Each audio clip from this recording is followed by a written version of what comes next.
We're again here at ISE 2026 this time, having this conversation. And I wanted to show you some of the new things that we're bringing to ISE. We have here a Qbic BXP-350, and I wanted to show some of the features. So let's start. The reason why we like bringing the BXP-350 to these shows because we have the HDMI input capability. So I'm going to share the screen and show this on that monitor so we can check it out better, right? So this year we're bringing a lot of AI integrations.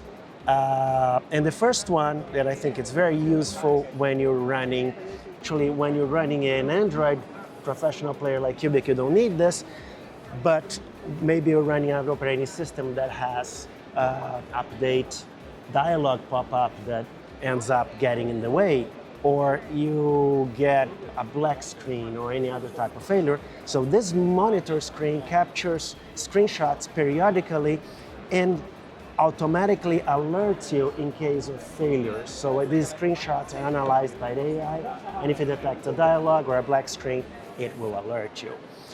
Another interesting feature is when you can create your manual alerts. So if I come here, I can say, for example, send me an email if the temperature of the device is over 70 degrees over a period of 15 minutes. So on this BXP-350, we can monitor a lot of different parameters from the device, including CPU temperature, storage usage, etc.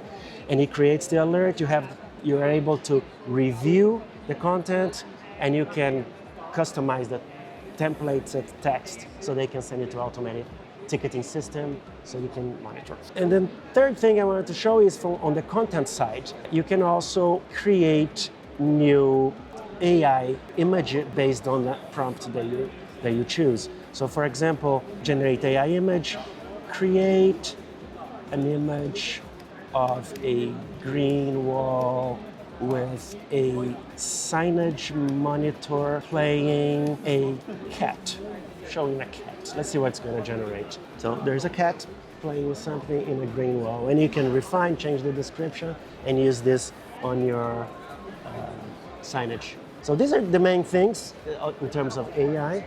And as always, we rely on the stability of the Qbic players here in our booth to make sure that everything runs as smoothly as we want. When we get a new player from Qbic, we try to, our team first reviews all the APIs and the SDK that Qbic supplies to us in order that we can make an integration that is as seamless as possible. We take advantage of all the advanced features that the player provides. So in the specific case of the BXP-350, there are a few things actually that stand out. The first of all is the stability, reliability, and the actual power, let's call it of the player, because it is a complete player. You have an HDMI input connector, you have 3 video outputs, and it's 8K player, and it's extremely powerful.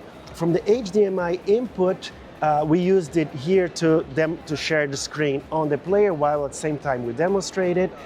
At the same time, we are able to monitor resources, CPU usage, memory usage, storage, network connectivity for the player in real time. Remote view is another very interesting feature. We have remote view and remote control of the player, so we can actually I can go into settings here, and maybe if I want to switch from Ethernet to Wi-Fi remotely, I don't need to deploy someone on the field for that, and do whatever change of settings I want and go back to play my regular content. So these special features are what really make the difference between a professional player and a home device in your digital signage installation.